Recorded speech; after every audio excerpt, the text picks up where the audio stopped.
So we talked about Sabah, Sarawak being two entities, two regional nations, jostling for position within a formation. And yet, there's a crisis of identities. As you said, Sarawak for Sarawakins, Sabah for Sabahans. When I first came, it was Sabah for Sabahans, and then now the tune is changed to Sabahans for Sabah. But whatever it is, there's a growing hunger for purpose and meaning to life. Now, as a Malaysian, how do you see yourself? Sabahan first or Malaysian first? I'd love to say that I'm Malaysian first, but I think the reality of it is this. If you are not a Malay, when the rest of the country, basically whenever there are problems with race and religion, the first thing you're told is go back to your own country. How do you call yourself a Malaysian when that happens? There are so many things that I am not proud of that happens in Malaysia, and as much as I would love to call myself a Malaysian, how can I, with all honesty and full integrity, actually call myself a Malaysian? So, of course, we will always say that instead of saying you are a Chinese Malaysian, we should just be Malaysians full stop. But let's face it, Malaysia doesn't want you to do that.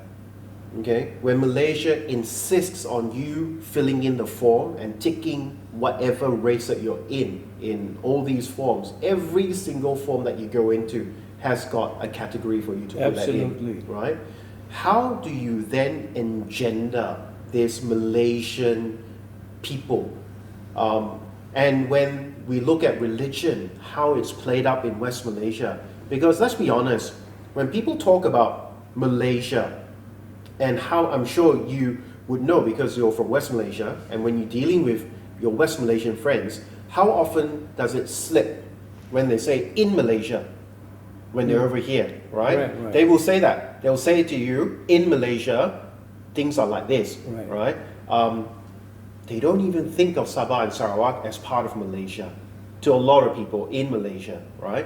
It's only when they catch themselves, they say, oh, sorry, what I meant was in West Malaysia, right? But they will use that phrase in Malaysia.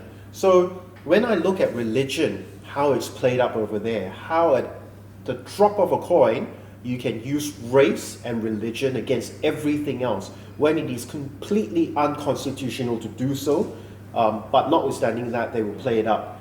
How do I call myself a Malaysian? I look at Sabah, and I look at how, yes, of course, things have moved a little bit south, in a sense, things are not as good as they were in the past, but it is still a far, much better version of Malaysia than West Malaysia. So I, of course, will resist in calling myself a Sabahan, in the sense that I don't want to identify myself with Sabah just because I'm Sabahan, because that would mean that I don't identify myself as Malaysian. I've always wanted to identify myself as Malaysian, and I will fight hard to do so. But things that are happening make it very hard for me to be able to say I'm Malaysian, rather than saying I'm Chinese Malaysian or I'm Sabahan Malaysian. Right?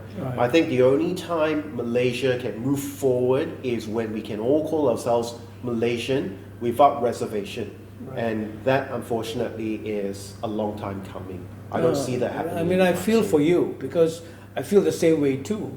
But it's true that this division of race and religion, when we're all in one country serving, it's a crisis today of when statements are made that you're not loyal to this particular country. And I feel it as someone who has served in the army as a captain for 2 years, that you're a patriot. You have served here.